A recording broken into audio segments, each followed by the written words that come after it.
Hello बच्चों, academic ज्ञान with Saurabh sir YouTube channel पर आपका फिर से हार्दिक स्वागत और अभिनंदन है। आज की क्लास में हम बात करेंगे चैप्टर नंबर 2 तक। अपन लास्ट क्लास में बात कर चुके थे। आज अपन 3, 4, 5 जितने भी हो पाएंगे इस क्लास में कवर करेंगे। तो देखें, आज की क्लास स्टार्ट करते हैं। सबसे पहली चीज, चैप्टर 2 तक अपन ने पहली वाली क्लास में देख लिया था। अभी आज अपन देखेंगे स्टार्टिंग से चैप्टर नंबर 3।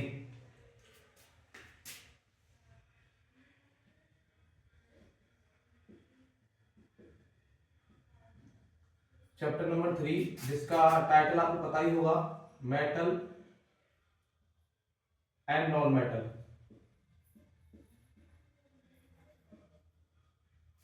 हिंदी में आपको पता होगा, ठीक है। धातु और अधातु लिख देता हूं हिंदी में, धातु एवं अधातु, ठीक है। तो चैप्टर नंबर 3 धातु एवं अधातु, मेटल एंड नॉन मेटल, इसके बारे में अपन बात करते हैं। अपन मेन चीजों को देखेंगे। जैसे सबसे पहली इसमें एमसीक्यूज हैं जो कि मैं बताने वाला हूं। पहला, देखो इनके बारे में थोड़ा डिटेल में बता दो। पहले मेटल एंड नॉन मेटल। तो मेटल का मीन्स होता है ऐसे substance that form positive ion या cation are called metals. The substance that form positive ion और cation are called metals. वे पदार्थ जो धनायन बनाते हैं धातु कहलाते हैं, ठीक है। अपन एग्जांपल की बात करें, जैसे सोडियम जिसका सिंबल Na+ होता है, +1 सोडियम आयन, सोडियम मेटल होता है। उसके अलावा लिथियम Li+1, उसके अलावा मैग्नीशियम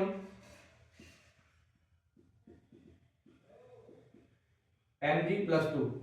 ऐसे बहुत सारे होते हैं, अपन बताएंगे वन बाय वन। तो आप याद रखें, the substance that form positive ion और कैटायन आर कॉल्ड मेटल्स। वे पदार्थ जो धनायन बनाते हैं धातु कहलाते हैं। जैसे sodium Na, lithium Li, magnesium Mg, aluminium Al, ठीक है, पोटेशियम K, कैल्शियम Ca, ऐसे बहुत सारे, ठीक है। उसके बाद अपन बात करें नॉन मेटल्स की। तो नॉन मेटल्स क्या होते हैं? सब्सटेंस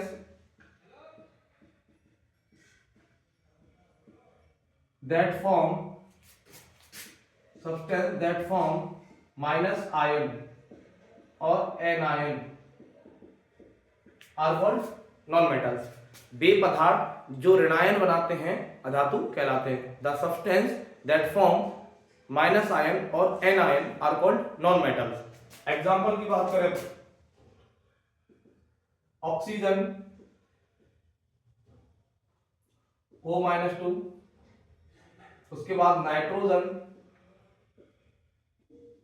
N-3, ऐसे। ये बेटा जो मैं ऊपर लिख रहा हूं -2 +1 +2, ये क्या है कि बैलेंसिंग, हिंदी में संयोजकता, ठीक है। तो इतना मैं उम्मीद करता हूं कि आपको ये दोनों डेफिनेशन समझ आए होंगे।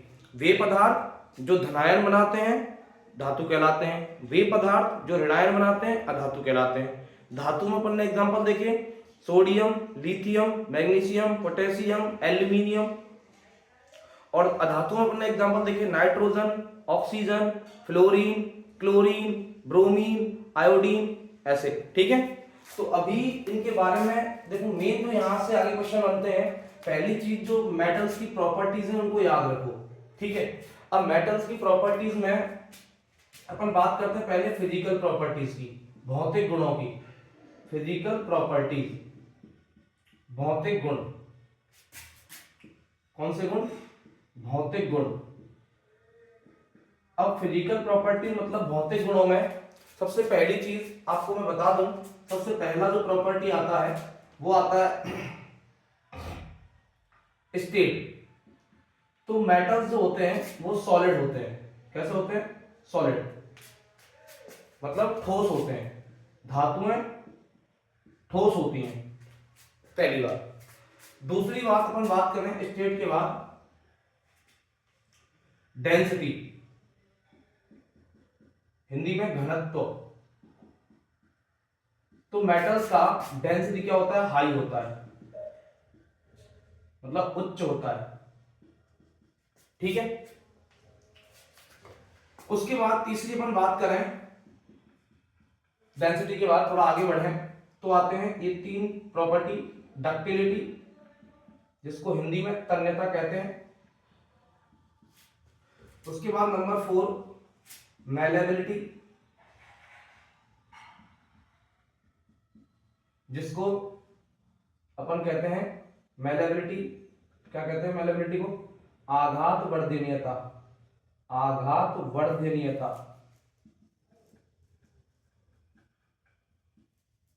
ठीक है। उसके बाद नंबर 5 पर आता है lustre property, metallic lustre,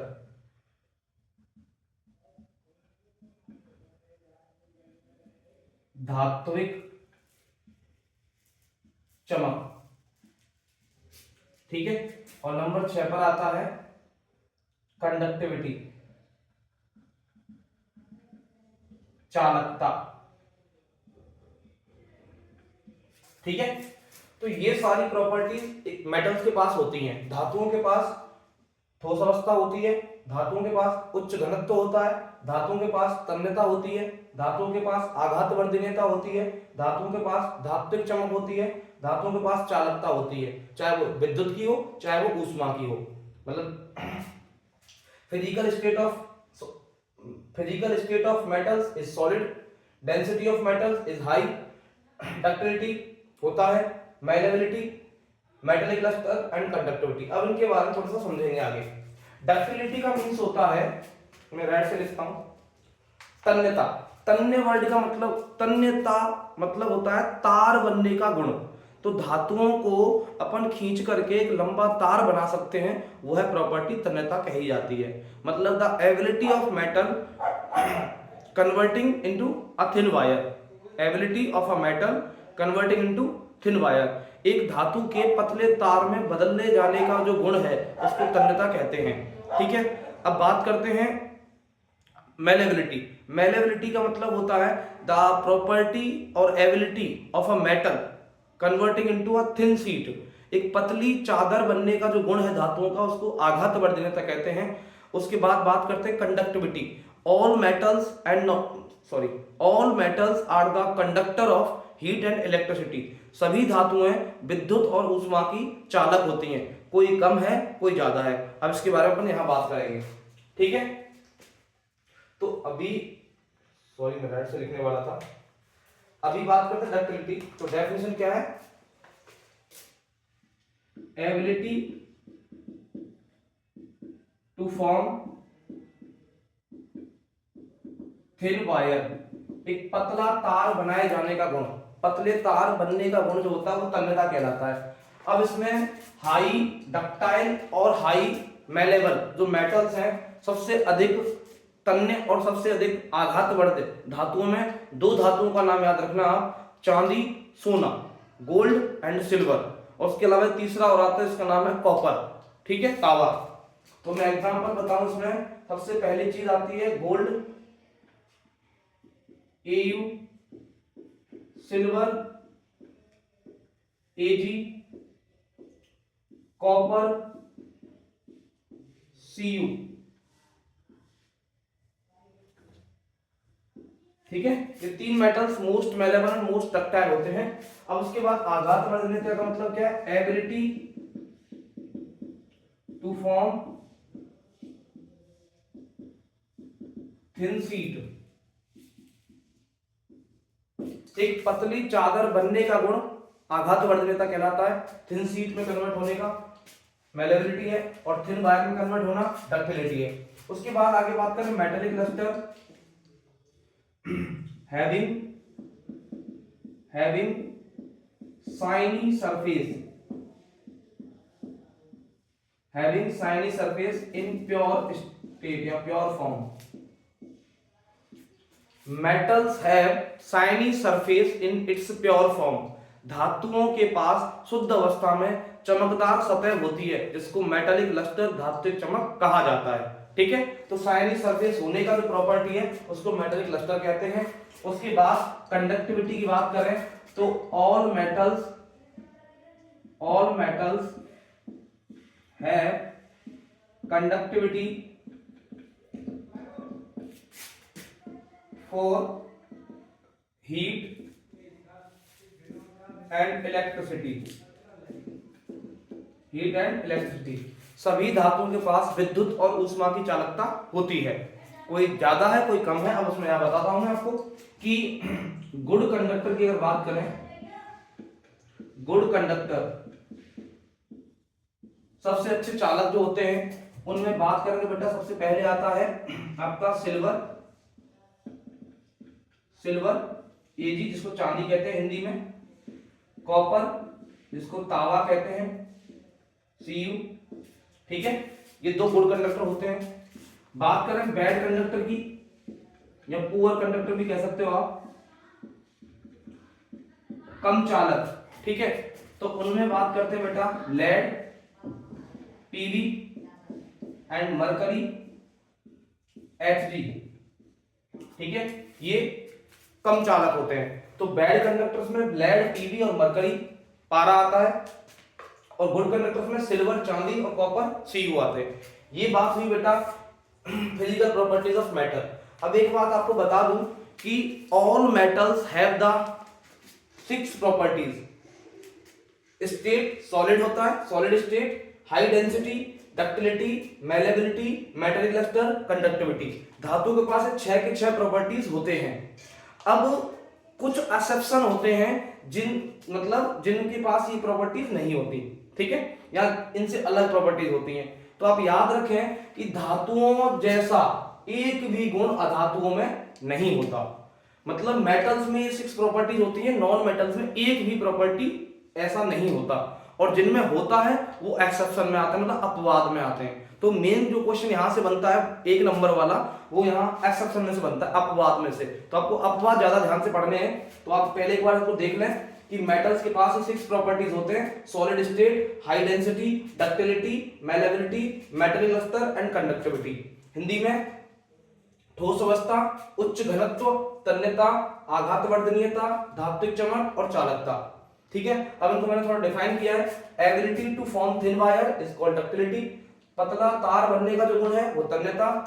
ability to form thin sheet, पतली चादर बनने का गुण आघातवर्धनीयता।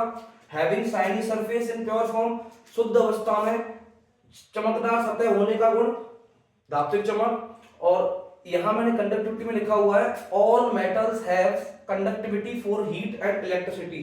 सभी धातुओं में ऊष्मा और विद्युत के लिए चालकता पाई जाती है।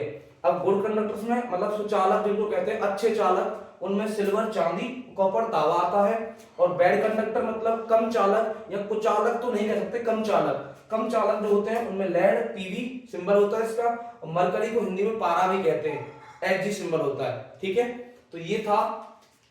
उसके बाद मैंने यहां बताया कि ऐसे सब्सटेंस जो कि पॉजिटिव आयन फॉर्म करते हैं या जिसको कैटायन भी बोला जाता है, वो मेटल्स कहे जाते हैं, जिनमें सोडियम, लिथियम, मैग्नीशियम, मैंने 3 एग्जांपल बताए। उसके बाद मैंने यहां लिखा कि substance that form minus ion और एनायन, ऐसे पदार्थ जो ऋणायन बनाते हैं, ठीक है, एनायन बनाते हैं, उनको नॉन मेटल्स बोला जाता है। एग्जांपल मैंने बोला ऑक्सीजन, नाइट्रोजन। ठीक है, और आप ऐड कर सकते हो फ्लोरीन, F-1। ये 3 नॉन मेटल आप याद रखना, और भी आएंगे भी। ठीक है, अभी बात करते हैं इससे आगे एक्सेप्शन, अपवाद क्या है, एक बार आप देख लो।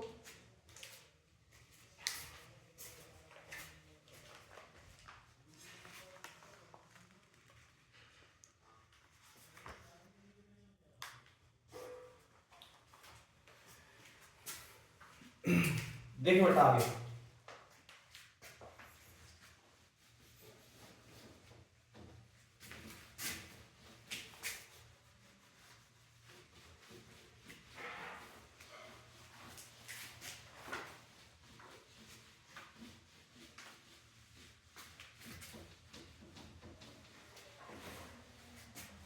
अभी बात करते हैं बेटा एक्सेप्शन की, ठीक है।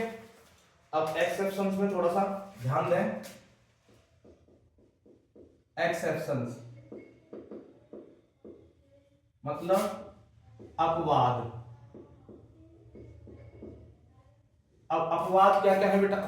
अपवाद में अगर बात करें तो देखो, अपवाद में आपको बताने लगो बेटा, तो अपवाद में सबसे पहला पॉइंट, अपवाद में सबसे पहला पॉइंट मैं बता दूं, नंबर 1 मैंने बताया कि all metals are found in solid state, सभी धातुएं ठोस अवस्था में पाई जाती हैं। अब होता क्या है कि पहली चीज मरकरी Hg, जिसको हिंदी पारा भी कहते हैं, mercury is liquid at the room temperature, at the room temperature, जिसका वैल्यू बेटा किसी किताब में 25 डिग्री सेल्सियस रहता है, किसी में 27 रहता है। तो मरकरी एकमात्र ऐसा धातु है जो कमरे के ताप पर द्रव अवस्था में पाया जाता है, ठीक है। उसके बाद अपन नेक्स्ट बात करें, मरकरी के बाद gallium Ga and caesium Cs are liquid at the palm, और आप कह सकते हो above room temperature, above room temperature. तो गैलियम और सीजियम दो धातुएं ऐसी होती हैं जो हथेली पर रखने पर या कमरे से अधिक ताप पर द्रव अवस्था में आ जाती हैं, ठीक है। उसके बाद नंबर 3 अपन बात करें, lithium Li has low density, या आप कह सकते हो लोएस्ट डेंसिटी,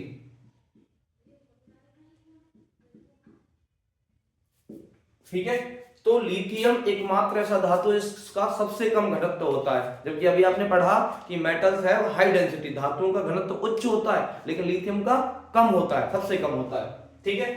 नंबर 4, उसके बाद बात करें अपन iodine, means I has lustre property. बेटा आयोडीन एकमात्र ऐसा अधातु है जो कि चमकदार होता है। मैंने बताया था अभी कि धातुओं का कोई भी गुण अधातुओं में नहीं पाया जाता। Any property of metals is not found in the non metals, any property of metals is not found in the non metal. धातुओं का मींस मेटल्स का कोई भी प्रॉपर्टी नॉन मेटल्स के पास नहीं होता है, जिनमें होता है वो एक्सेप्शन में आते हैं, अपवाद में आते हैं, ठीक है। तो मैंने लिखा कि आयोडीन हैज लस्टर प्रॉपर्टी, तो आयोडीन नॉन मेटल होते हुए क्या शो कर रहा है, लस्टर प्रॉपर्टी शो कर रहा है, इसलिए किस में आया, एक्सेप्शन में आया, अपवाद में आया, ठीक है। तो आयोडीन क्या है बेटा, नॉन मेटल है। आपसे पूछा जाए कि which non metal has lustre property, तो your answer will be iodine. तो आपका उत्तर क्या होना चाहिए कि आयोडीन एक ऐसा अधातु है जो चमकदार होता है, ठीक है। अपन आगे बात करें ब्रोमाइन, ब्रोमाइन जिसका सिंबल होता है Br, जिसको हिंदी में ब्रोमीन कहते हैं, बात कोई ज्यादा फर्क नहीं नाम में, bromine Br is liquid at the room temperature. देखो मैंने नॉन मेटल के बारे में ज्यादा बताया नहीं बट बता रहा हूं, नॉन मेटल्स आर सॉलिड और gas at the room temperature. सभी अधातुएं कमरे के ताप पर ठोस या गैस अवस्था में होती हैं, सभी धातुएं कमरे के ताप पर ठोस या गैस अवस्था में होती हैं।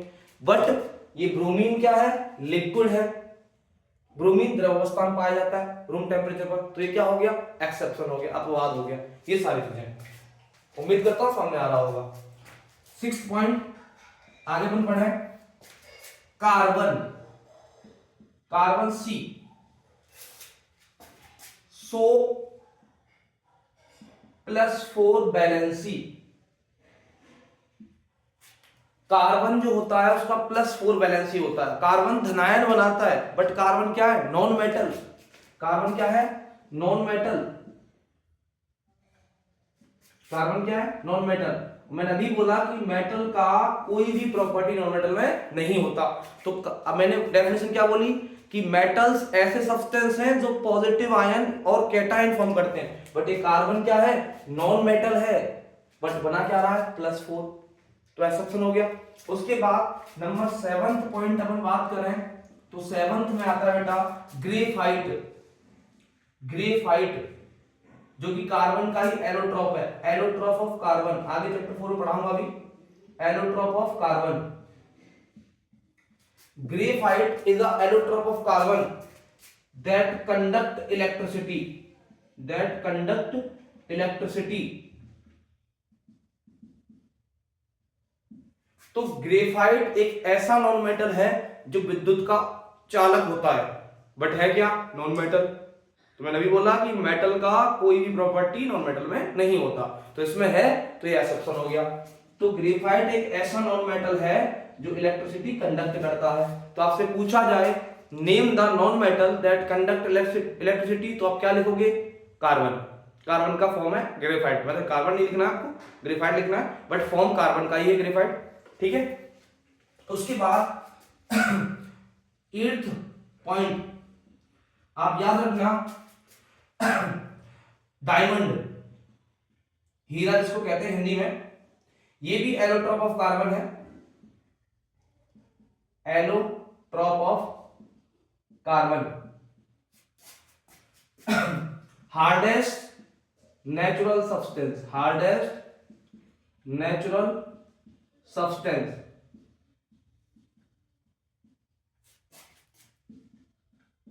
ये भी नॉन मेटल होता है। तो ग्रेफाइट के अलावा कार्बन का एक और एलोट्रॉप होता है जिसका नाम है डायमंड, हीरा। तो diamond is the hardest natural substance, सबसे कठोर प्राकृतिक पदार्थ होता है हीरा, जबकि वो क्या है? Non metal. Non metals hard नहीं होते, ओनली मेटल्स हार्ड होते हैं। धातुएं ही कठोर होती हैं, अधातुएं कठोर नहीं होती। तो ये डायमंड क्या है? कार्बन का एलोट्रॉप है, बट है क्या? हार्डेस्ट है। तो ये क्या हुआ? एक्सेप्शन हुआ, अपवाद हुआ। ठीक है। उसके बाद अपन लास्ट एंड फाइनल पॉइंट बात करते हैं, lithium Li, sodium Na, potassium K। Lithium, sodium, potassium, lithium, sodium, potassium, LiNaK, ये सिंबल्स हैं।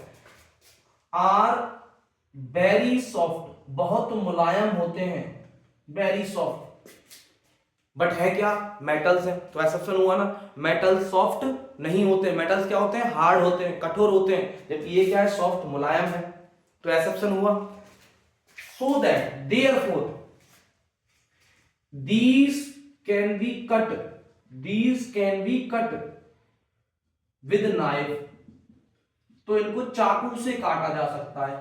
ये 3 मेटल्स, लिथियम, सोडियम, पोटेशियम, ऐसे मेटल्स हैं बेटा जिनको चाकू से काट सकते हैं, जबकि मेटल्स कटते नहीं है, क्योंकि ये सॉफ्ट होते हैं। अब सॉफ्ट क्यों है? रीजन पूछ ले आपसे, तो बिकॉज ऑफ लो डेंसिटी। इसका रीजन क्या है? कम घनत्व। लो डेंसिटी मतलब कम घनत्व। घनत्व कम होने की वजह से, डेंसिटी कम होने की वजह से lithium, sodium, potassium metal soft भी होते हैं और ये चाकू से कट भी जाते हैं। ठीक है। तो ये 9 के 9 एक्सेप्शन आपको याद रखने। एक बार मैं रिपीट टेलीकास्ट कर देता हूं, सुन लो।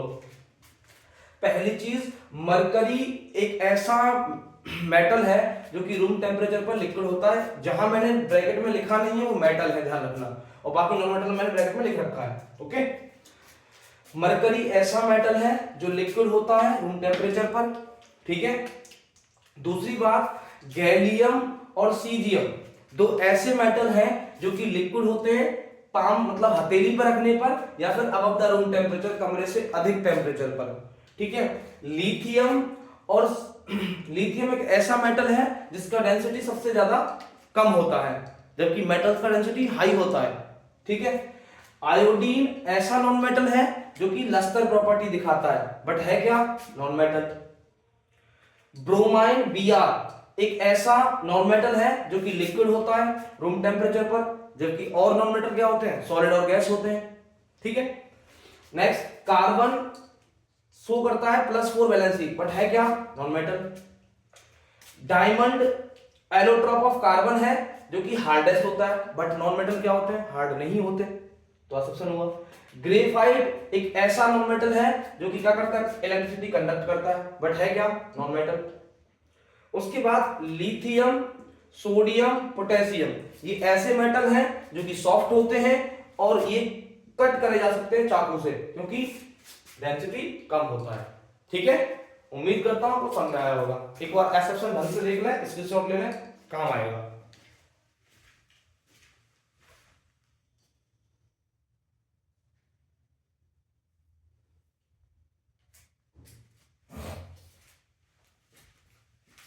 आगे देखो बेटा, तो ये मैंने आपको मेटल्स और नॉन मेटल का इंट्रोडक्शन दे दिया। एक बार ध्यान से सुनना है, मेटल्स का कोई भी प्रॉपर्टी नॉन मेटल में नहीं होता, पहली चीज, मतलब धातुओं का कोई भी गुण अधातु में नहीं होता। दूसरी चीज, मेटल्स जो होते हैं वो रूम टेम्परेचर पर सॉलिड और हार्ड होते हैं, ठीक है, कठोर और ठोस होते हैं, जबकि नॉन मेटल्स रूम टेम्परेचर पर कमरे के ताप पर या तो सॉलिड होंगे या फिर क्या होंगे, गैस होंगे, या तो ठोस होंगे या गैस होंगे। ठीक है, और हार्ड नहीं होते नॉन मेटल्स, कठोर नहीं होते। और ये सारी चीजें जो फॉलो नहीं करेंगे वो एक्सेप्शन में, अपवाद में आते हैं, जो मैंने लिखा दिए 9, ये याद रखना। ओके, भी नेक्स्ट थोड़ा सा आगे बढ़े इसमें, तो भी इन पर बेस्ड जो क्वेश्चन बने अब तक के यहां से वो बताता हूं मैं आपको। ठीक है,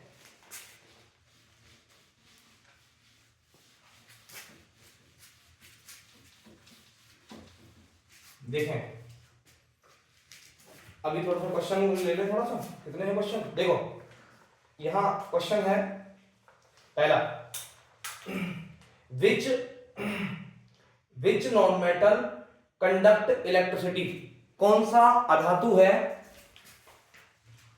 कौन सा अधातु है जो विद्युत का चालन करता है, तो आंसर क्या होगा, अभी लिखा है ग्रेफाइट। तो पहला question, name the non metal, बेटा हिंदी बोल दूंगा मैं, name the non metal that conduct electricity, उस धातु उस अधातु का नाम बताइए जो इलेक्ट्रिसिटी कंडक्ट करता है, विद्युत का चालन करता है। दूसरा प्रश्न, name the non metal that is found in liquid state at the room temperature, name the non metal that found in liquid state at room temperature, उस अधातु का नाम बताइए जो कमरे के ताप पर द्रव होती है। नेक्स्ट क्वेश्चन,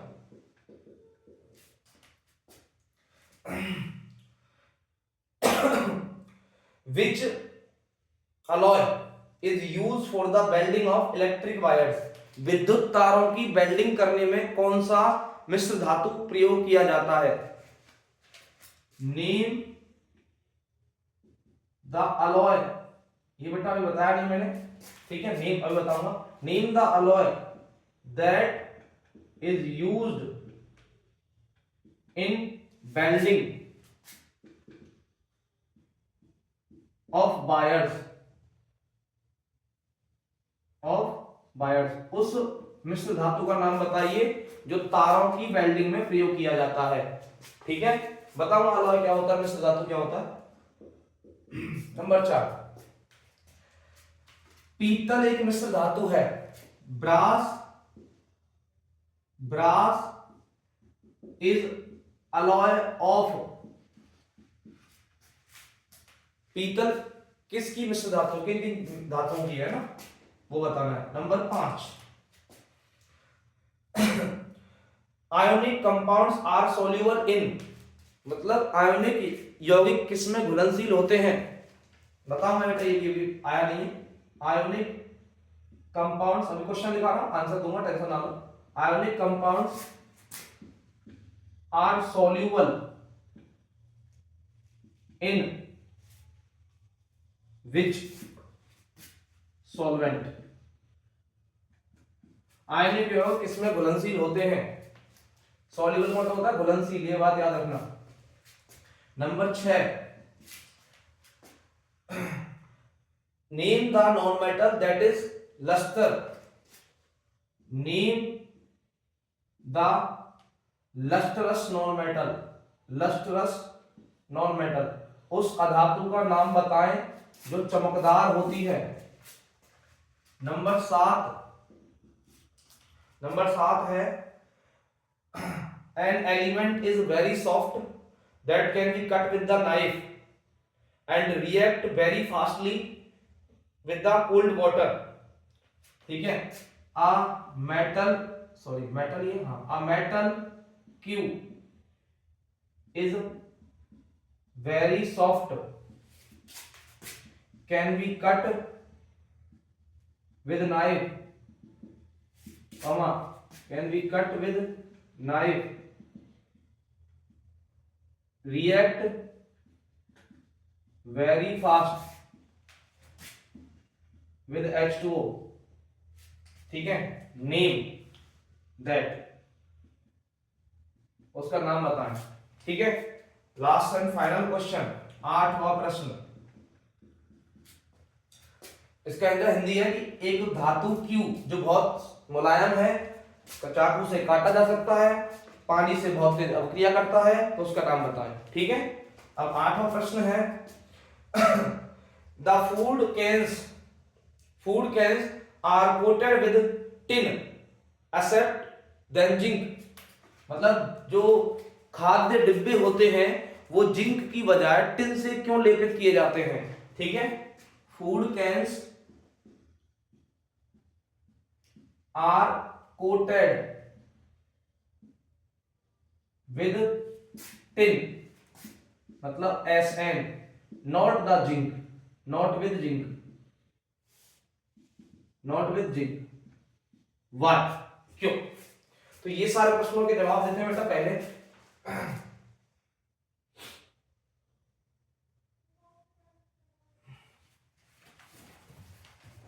देखिए बेटा, अभी अपन इन सब के आंसर देते हैं। तो पहला है name the non metal that conduct electricity, उस अधातु का नाम बताइए जो विद्युत का चालन करता है। तो आंसर होगा बेटा ग्रेफाइट, अभी आपने पढ़ा ग्रेफाइट, ठीक है। दूसरा name the non metal that found in liquid state at the room temperature, उस अधातु का नाम बताइए जो कमरे के ताप पर द्रव होता है। तो आंसर अभी आपने पढ़ा ब्रोमाइन, जिसको हिंदी में ब्रोमीन कहते हैं, Br ब्रोमीन, ठीक है। उसके बाद name the alloy that is used in welding of wire, विद्युत तारों की वेल्डिंग में कौन सा मिश्र धातु यूज होता है। तो आंसर बेटा सोल्डर, जो कि बनता है Pb प्लस Sn से, लेड प्लस टिन से। किससे बनता है? लेड प्लस टिन से। सोल्डर जिसका नाम होता है हिंदी में, क्या नाम होता है? सोल्डर, ठीक है। आगे ब्रास इज अलॉय ऑफ, पीतल मिश्र धातु है, किस किस की है बेटा? तो मैं बता दूं आपको बेटा, copper Cu plus Zn zinc, copper plus zinc, copper plus तांबा, सॉरी मैं यार कॉपर का ही नाम तांबा होता है, सॉरी, कॉपर प्लस जिंक, ठीक है। उसके बाद ionic compound are soluble in which solvent, ionic यौगिक किसमें घुलनशील होते हैं? तो आंसर होगा वाटर, H2O, हिंदी में जल। उसके बाद name the lustrous non metal, चमकदार अधातु का नाम। तो आयोडीन, अभी बताया।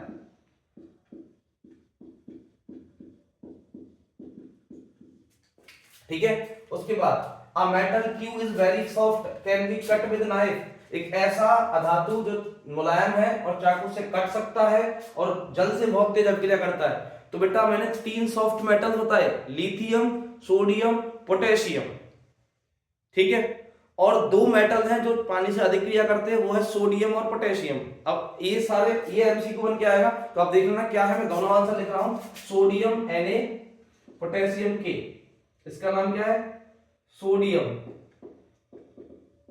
और इसका नाम क्या है, पोटेशियम। ठीक है, आप देख लेना जो भी ऑप्शन में हो। उसके बाद food cans are coated with tin not with the zinc. जो खाद्य डिब्बे होते हैं वो जिंक की बजाय टिन से लेपित किए जाते हैं। रीजन है टिन लो रिएक्टिव होता है, तो लिखेंगे tin is low reactive. Tin मतलब Sn is low reactive, tin कम क्रियाशील होता है देन द जिंक, जिंक की तुलना में। ठीक है, टिन जो होता है वो कम क्रियाशील होता है जिंक की तुलना में। तो ये सारे आंसर आप एक बार देख लो, स्क्रीनशॉट ले लो।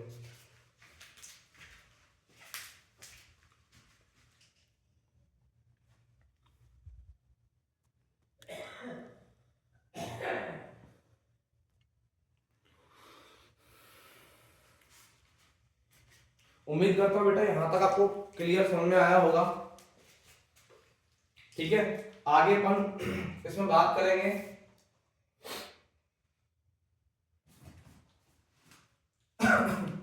आगे बात करेंगे बेटा कुछ केमिकल प्रॉपर्टीज के बारे में।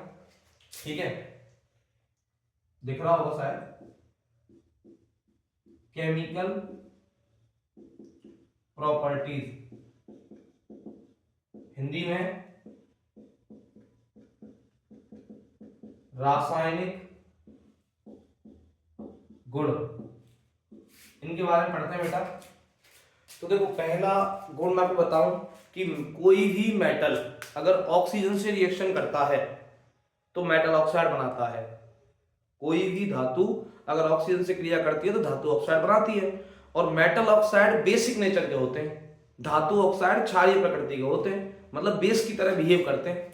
ठीक है, तो मैं आपको बता दूं कि मेटल, पहला प्रॉपर्टी, मेटल जब ऑक्सीजन से रिएक्शन करता है तो क्या बनता है, मेटल ऑक्साइड बनता है। और मेटल ऑक्साइड बेटा बेसिक नेचर का होता है। हिंदी बोल रहा हूं, बेसिक मतलब क्षारीय प्रकृति। ठीक है, चलो इसकी हिंदी लिख देता हूं कि धातु जब ऑक्सीजन से क्रिया करता है, इतना इंग्लिश तो पढ़ लेंगे, मेरे हिंदी मीडियम वाले शेर हैं, तो क्या बनता है, धातु ऑक्साइड।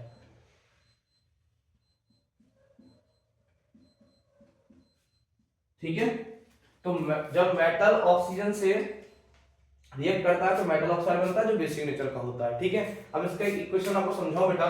तो मैंने ले लिया, मान लीजिए इक्वेशन में समझाऊं, सोडियम, क्या लिया, सोडियम Na प्लस होता है वैलेंसी +1, और ऑक्सीजन का O2 होता है फॉर्मूला। अब जब तो Na O2 से रिएक्शन करेगा तो बेटा Na2O बनेगा। क्या बनेगा, Na2O, सोडियम ऑक्साइड। कुछ लोग फॉर्मूला NaO2 करेंगे, बेटा नहीं, ऐसा क्यों हुआ, क्योंकि बेटा Na का वैलेंसी मैंने लिख दिया +1 होता है। ठीक है, और O का वैलेंसी बेटा -2 होता है, याद रखना। और जब कंपाउंड बनता है ना तो वैलेंसी का क्रॉस मल्टीप्लाई होता है। अब आप क्रॉस मल्टीप्लाई करें तो न्यूमेरिक वैल्यू अलग अलग है, तो कटने से तो रही, तो ये 2 तो इस Na के नीचे आएगा और ये 1 इस O के नीचे आएगा, और 1 कभी शो ऑफ नहीं करते, एक दिखाते नहीं है, तो क्या बनेगा, Na2O बनेगा। तो इसलिए फॉर्मूला बना, आप याद रखें।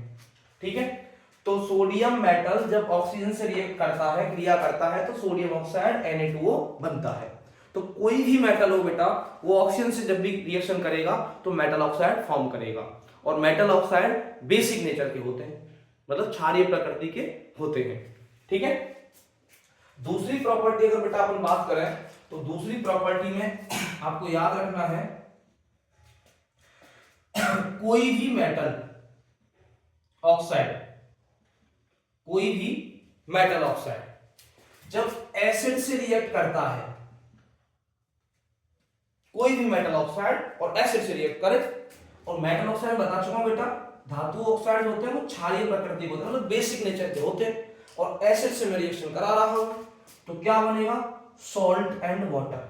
क्या बनेगा, सॉल्ट एंड वाटर। मैं सॉल्ट ही लिख रहा हूँ, वाटर तो आगे बनेगा, बनता है को प्रोडक्ट वाटर, बेटा स्पेस नहीं इसलिए मैं वाटर बोल रहा हूँ आपको, ठीक है, लिखने में भी आएगा लेकिन जगह नहीं मेरे पास, तो नहीं लिख रहा मैं। तो सॉल्ट मतलब लवण बनता है, ठीक है।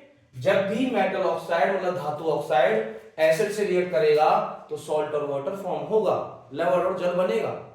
अब इक्वेशन इसका देखें, तो इक्वेशन में आपको बताऊं बेटा, देखें मैंने मेटल ऑक्साइड ले लिया for example ZnO, zinc oxide, ठीक है, और एसिड मैंने ले लिया HCl, क्या ले लिया HCl, ठीक है। तो कंपाउंड में आपको पता होना चाहिए, मैं बहुत दिनों से बताता आ रहा हूं कि पहला वाला प्लस दूसरा वाला माइनस, तो Zn प्लस और O माइनस, ऐसे ही H प्लस और Cl माइनस। अब ये Zn जो प्लस वाला है वो माइनस के पास जाएगा, तो Zn प्लस वाला इस Cl माइनस के पास गया, ठीक है, प्लस वाला हमेशा माइनस की तरफ जाता है, और ये H प्लस जो है इस O माइनस के पास आएगा। अब यहां प्लस माइनस करने से आपको पता चल गया कि ये किसके पास कौन सा जाएगा, अब यहां ZnCl के पास जा रहा है। अब आपको पता क्या होना चाहिए, बैलेंसी, संयोजकता। अब जिंक का बैलेंसी कितना होता है +2 और Cl का कितना होता है -1, तो क्रॉस कराएंगे मेरे बेटा, तो क्या बनेगा ZnCl2, क्या बनेगा ZnCl2, जिसका नाम है जिंक क्लोराइड, क्या नाम है जिंक क्लोराइड, ठीक है। अब प्लस, जब ये H प्लस O माइनस के पास आएगा तो H का बैलेंसी कितना होता है प्लस, मैं लिख के दिखा देता हूं, इधर ऊपर कर दो, चलो H का बैलेंसी होता है +1 और O का बैलेंसी होता है -2, तो जब आप क्रॉस करोगे बेटा तो क्या बनेगा H2O, क्या बनेगा H2O, इसको कहते हैं वाटर, तो यहां H2O बन गया। तो कोई भी मेटल ऑक्साइड जब एसिड से रिएक्ट करता है तो सॉल्ट एंड वाटर बनता है, मतलब न्यूट्रलाइजेशन होता है, उदासीनीकरण अभिक्रिया होती है। क्यों होती है, रीजन क्या है, क्योंकि मेटल ऑक्साइड बेसिक नेचर के होते हैं, धातु ऑक्साइड कैसी प्रकृति के होते हैं, क्षारीय प्रकृति के, और आपको पता है जब क्षार मींस बेस जब एसिड से रिएक्ट करता है तो न्यूट्रलाइजेशन होता है, means salt and water form होते हैं, ओके। तो यहां जिंक ऑक्साइड जो है वो मेटल ऑक्साइड है, मींस बेसिक नेचर का है। बट मैं आपको यहां एक बात और नोट पॉइंट बता दूं बेटा, आप याद रखना, दो मेटल हमारी केमिस्ट्री में ऐसे होते हैं, एक तो zinc oxide ZnO, zinc oxide ZnO, और Al2O3 aluminium oxide, Al2O3 aluminium oxide, aluminium oxide. ये दोनों ऑक्साइड बेटा ऐसे ऑक्साइड हैं, ये दोनों के दोनों बेटा एम्फोटेरिक ऑक्साइड होते हैं। कैसे ऑक्साइड, एम्फोटेरिक। अब सर जी मतलब क्या है, एम्फोटेरिक ऑक्साइड का हिंदी मतलब होता है बेटा उभयधर्मी ऑक्साइड। कैसे ऑक्साइड, उभयधर्मी ऑक्साइड। तो जिंक ऑक्साइड ZnO और Al2O3 एल्यूमिनियम ऑक्साइड दोनों के दोनों उभयधर्मी ऑक्साइड होते हैं, एम्फोटेरिक ऑक्साइड होते हैं। क्यों, क्योंकि ये बेटा जब इनके सामने एसिड आता है तो बेस बन जाते हैं, और बेस आता है तो एसिड बन जाते हैं, मतलब अम्ल आने पर क्षार बन जाते हैं, क्षार आने पर अम्ल बन जाते हैं। तो मतलब इन दोनों ऑक्साइड में डबल नेचर होता है, एसिडिक भी और बेसिक भी। इसीलिए ऐसे ऑक्साइड जिनमें एसिडिक और बेसिक दोनों नेचर प्रेजेंट होते हैं उनको एम्फोटेरिक ऑक्साइड मींस उभयधर्मी ऑक्साइड बोला जाता है। और इसके दो ही एग्जांपल हैं, Al2O3 एल्यूमिनियम ऑक्साइड और ZnO जिंक ऑक्साइड। ओके, ये बात याद रखना, ठीक है, यहां मैंने नोट करा दी है, आप याद रखना। ये क्वेश्चन बन सकता है कि व्हाट आर एम्फोटेरिक ऑक्साइड, तो your answer will be the oxide that has double nature means acidic और basic are called amphoteric oxide, और एग्जांपल है ZnO zinc oxide, Al2O3 aluminium oxide, ठीक है। तो कोई भी मेटल ऑक्साइड जब एसिड से रिएक्ट करेगा तो सॉल्ट और वाटर बनता है, मींस न्यूट्रलाइजेशन होता है, because metal oxide are in basic nature, क्योंकि धातु ऑक्साइड क्षारीय प्रकृति के होते हैं, ठीक है। केवल दो ऑक्साइड हैं जिनमें एसिडिक और बेसिक दोनों नेचर प्रेजेंट होते हैं, जिंक ऑक्साइड, एल्यूमिनियम ऑक्साइड, ठीक। कितना दिख रहा है आपको,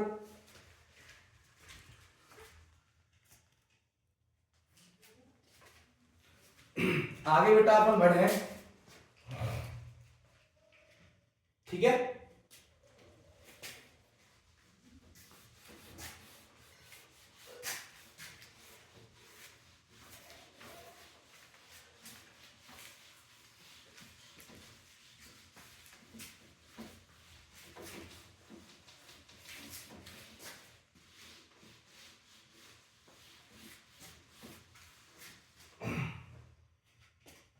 आइए बेटा कुछ क्वेश्चन उठाते हैं, देखो अगर कोई बन रहा हो। देखो हिंदी बोलना पहले क्योंकि ये हिंदी मीडियम की किताब है। एल्यूमिनियम पर मोटी ऑक्साइड की परत बनने की प्रक्रिया को क्या कहते हैं? फिलअप है। तो बेटा the oxidising process of aluminium is called anodising. Aluminium पर ऑक्साइड की थिक लेयर बनने का जो प्रोसेस है बेटा उसको एनोडीकरण हिंदी में और इंग्लिश में एनोडाइजिंग रिएक्शन बोला जाता है। एल्यूमिनियम पर ऑक्साइड की मोटी परत बनाने की प्रक्रिया एनोडीकरण कहलाती है। तो आप इंग्लिश में क्या लिखें, क्वेश्चन सुन लो बेटा, फिलअप बन के आ सकता है। The process of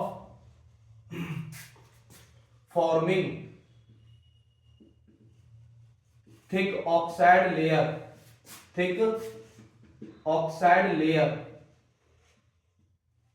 on aluminium मतलब Al+3 is called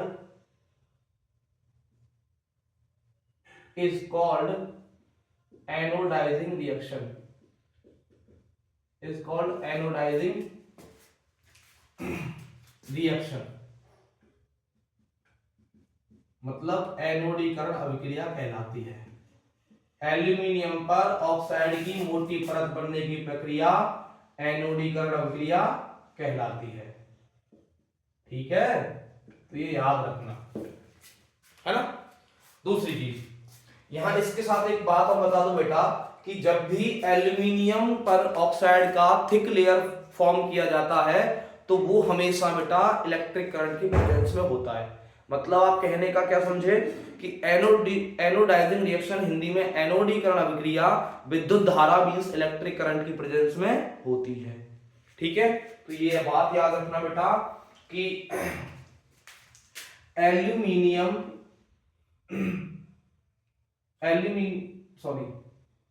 anodising required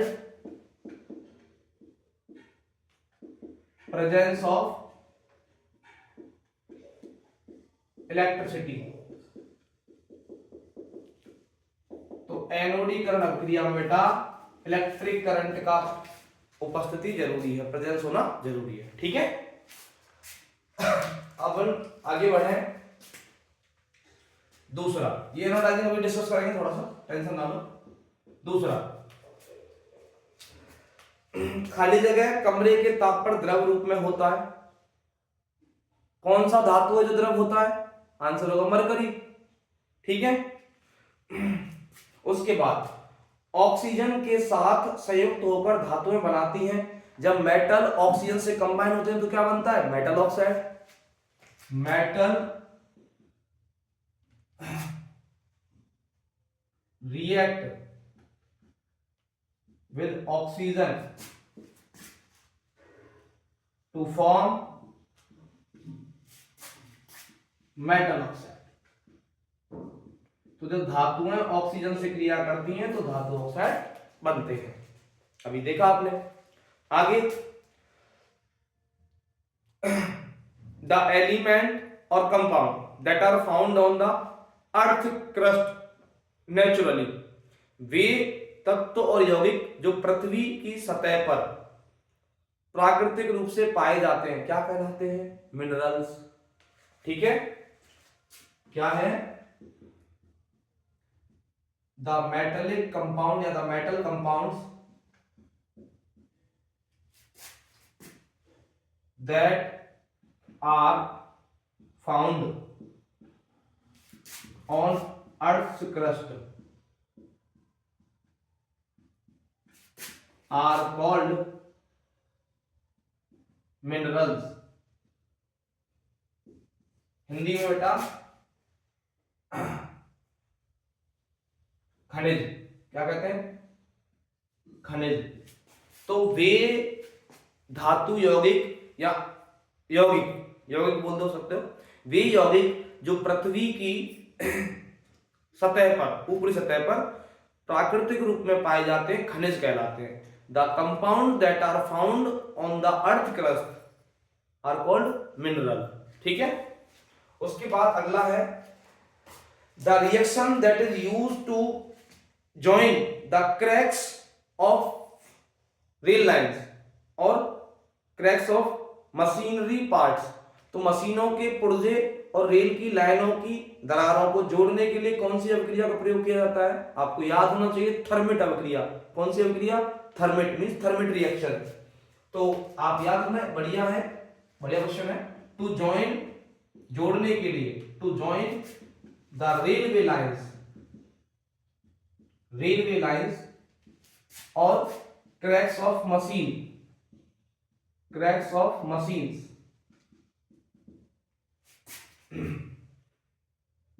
thermite reaction is used. Thermite अभिक्रिया प्रयोग की जाती है। Thermite reaction is used. ठीक है, तो रेल की पटरियों को और मशीनों की दरारों को जोड़ने के लिए थर्मेट अभिक्रिया का प्रयोग किया जाता है। अब ये क्या होती है थर्मेट अभिक्रिया? हिंदी लिख देता हूं, वैसे इंग्लिश इतना पढ़ने में आता होगा, मेरे हिंदी मीडियम वाले पहले ही कह चुका हूं, शेर है। हिंदी मीडियम वालों का इंग्लिश बहुत अच्छा होता है, ये बात याद रखना। कुछ इंग्लिश मीडियम वालों को वहम हो जाता है कि उनका इंग्लिश अच्छा है, हिंदी मीडियम वालों को ज्यादा अच्छा इंग्लिश होता है बजाय इंग्लिश मीडियम वालों के। अगर आप देखा जाए इंग्लिश मीडियम वालों को इतना अच्छा हिंदी नहीं आता, लेकिन कुछ को छोड़कर। मैं आपको डिमोटिवेट नहीं कर रहा, बता रहा हूं, लेकिन सच्चाई है ये। अब देखो थर्मेट अभिक्रिया क्या है। तो थर्मेट अभिक्रिया बेटा, जब iron oxide means Fe2O3, iron का कौन सा ऑक्साइड है? Ferric oxide. आयरन का जब फेरिक ऑक्साइड, ठीक है, जब एल्यूमिनियम से क्रिया करता है, किससे? Aluminium Al+3। आयरन ऑक्साइड जब एल्यूमिनियम से क्रिया करता है तो बेटा क्या बनता है? Aluminium oxide. क्या बनता है? Aluminium oxide Al2O3। ठीक है, इसको कहते हैं एल्यूमिनियम ऑक्साइड।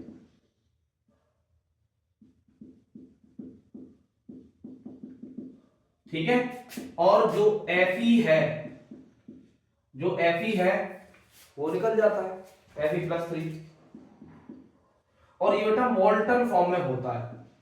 मोल्टन मतलब गलित अवस्था। कौन सी अवस्था? गलित अवस्था। ठीक है, तो आयरन जो होता है वो थर्मेट रिएक्शन के टाइम पर मोल्टन फॉर्म में अलग होता है। ठीक है, तो the reaction between ferric oxide and aluminium to form aluminium oxide is called thermite reaction. Iron oxide और एल्यूमिनियम के बीच होने वाली अभिक्रिया थर्मेट अभिक्रिया कहलाती है, और इस अभिक्रिया में आयरन गलित अवस्था में बनता है।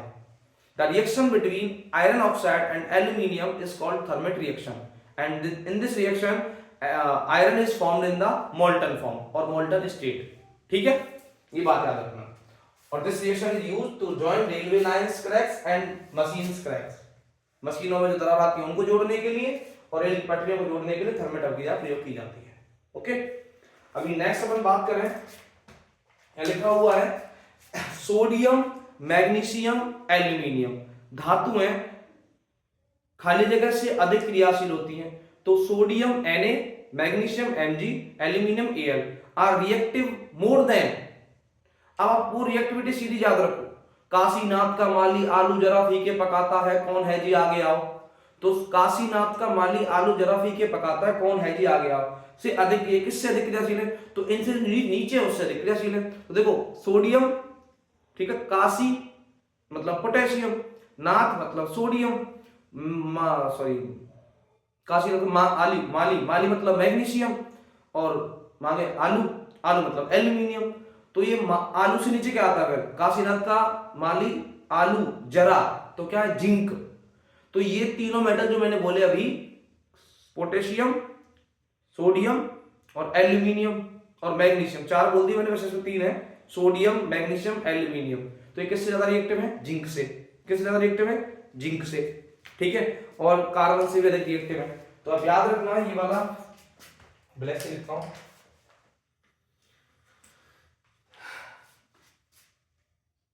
पांचवा सोडियम Na, मैग्नीशियम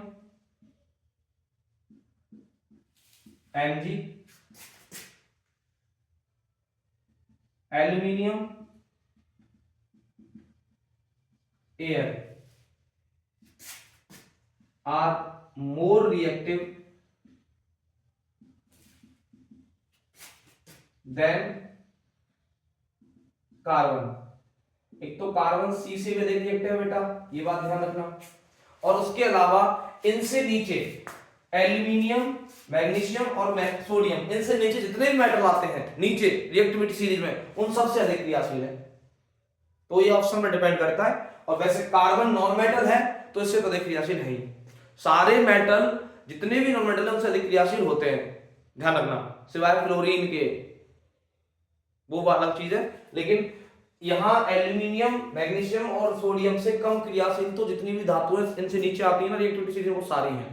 तो वो ऑप्शन पर डिपेंड करेगा। बट यहाँ आंसर मैंने भी कार्बन लिखवा दिया है। नॉन मेटल से तो हर एक मेटल अधिक रिएक्टिव होता है, ज्यादा क्रियाशील होता है, ठीक है। उसके बाद अधातुएं जो ऊष्मा की क्या होती है, कुचालक। नॉन मेटल्स में कोई भी मेटल वाला प्रॉपर्टी नहीं होता, मैं पहले ही कह चुका हूं। तो नॉन मेटल्स क्या होते हैं, बैड कंडक्टर होते हैं हीट और इलेक्ट्रिसिटी के, मतलब कंडक्टर क्या होते ही नहीं, नॉन कंडक्टर इंसुलेटर है।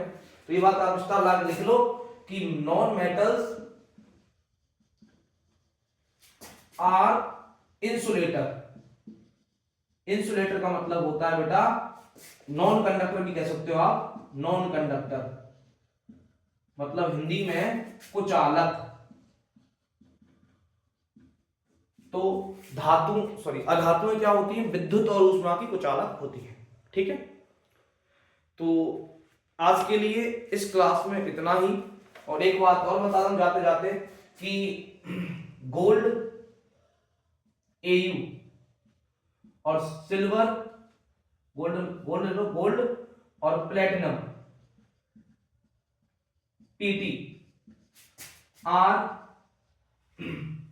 लोएस्ट रिएक्टिव, लो रिएक्टिव लिख लो, लो रिएक्टिव मेटल्स, सबसे कम क्रियाशील धातु है, कॉमा आर फाउंड, और पाई जाती है, are found in free state, मुक्त अवस्था में, free state in the nature, in nature. तो प्रकृति में स्वतंत्र अवस्था में जो धातुएं पाई जाती हैं उनमें नाम किसका याद आना चाहिए, गोल्ड और प्लेटिनम, Au और Pt। तो ये बात याद रखना बेटा कि गोल्ड और प्लेटिनम दो ऐसी धातुएं हैं जो लो रिएक्टिव भी होती हैं और नेचर में फ्री स्टेट में मिलती हैं, ठीक है। एक बार देख लो, स्क्रीनशॉट ले लो।